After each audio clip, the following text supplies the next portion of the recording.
Welcome to कहानी से सीख YouTube channel. Please like, share and subscribe for more amazing videos. हम आपको भगत सिंह से जुड़े कई ऐसे अनसुने सच बताने जा रहे हैं जिन्हें आपने कभी न सुना होगा और न ही पढ़ा होगा। 8 वर्ष की खेलने की उम्र में जब बच्चों को खिलौनों का शौक होता है, भगत सिंह अपने पिता से पूछते थे कि अंग्रेजों को भगाने के लिए क्यों न खेतों में पिस्तौलें उगा ली जाएं। पिस्तौलों की जो फसल उगेगी उससे अंग्रेजों को आसानी से भारत से भगाया जा सकेगा। उस दौर में पंजाब में अराजकता का माहौल था। 13 अप्रैल 1919 को जलियांवाला बाग की घटना हुई तो उस समय भगत सिंह मात्र 12 वर्ष के थे। 1928 में साइमन कमीशन के बहिष्कार के लिए हो रहे प्रदर्शन में हुए लाठीचार्ज में लाला लाजपत राय की मृत्यु हो गई। इसका बदला लेने के लिए 17 दिसंबर 1928 को करीब 4:15 बजे एएसपी सॉन्डर्स के आते ही राजगुरु ने एक गोली सीधी उसके सिर में मारी। इसके बाद भगत सिंह ने 3 से 4 गोली दाग दी।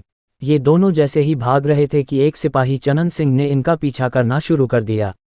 चंद्रशेखर आज़ाद ने उसे सावधान किया, आगे बढ़े तो गोली मार दूंगा। नहीं मानने पर आज़ाद ने उसे भी गोली मार दी। इस तरह इन लोगों ने लाला लाजपत राय की मौत का बदला ले लिया। शहीद भगत सिंह का फिरोजपुर से गहरा रिश्ता था।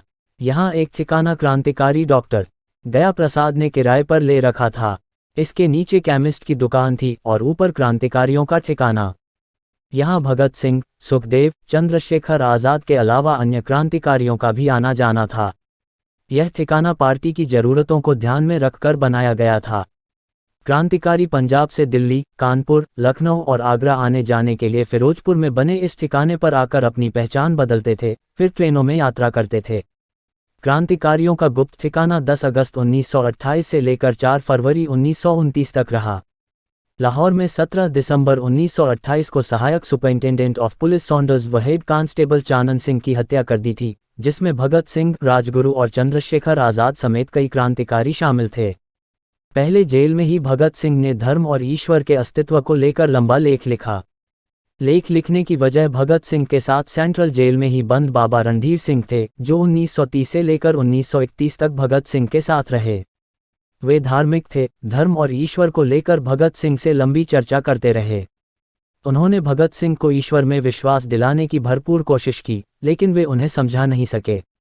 ईश्वर, नास्तिकता और धर्म को लेकर भगत सिंह का यह लेख 27 सितंबर 1931 को लाहौर के अखबार द पीपल में छपा और मैं नास्तिक क्यों हूँ नामक शीर्षक से प्रकाशित हुआ।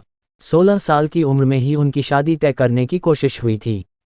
इतना ही नहीं, इस बात से नाराज होकर भगत सिंह घर से भागकर कानपुर चले गए थे। घर से जाते समय उन्होंने अपने पिता से पत्र में माफ़ी भी मांगी और लिखा, उम्मीद है कि आप मुझे माफ़ फरमाएंगे। महान क्रांतिकारी भगत सिंह को अंग्रेजों ने 23 मार्च 1931 की सुबह 7:30 बजे लाहौर में फांसी दे दी थी। 300 पेज के फैसले में उन्हें फांसी की सजा सुनाई गई थी। वह देश की आज़ादी के लिए ब्रिटिश सरकार से लड़ रहे थे, लेकिन भारत की आज़ादी के 70 साल बाद भी सरकार उन्हें दस्तावेजों में शहीद नहीं मानती। अलबत्ता जनता उन्हें शहीद ए आजम मानती है।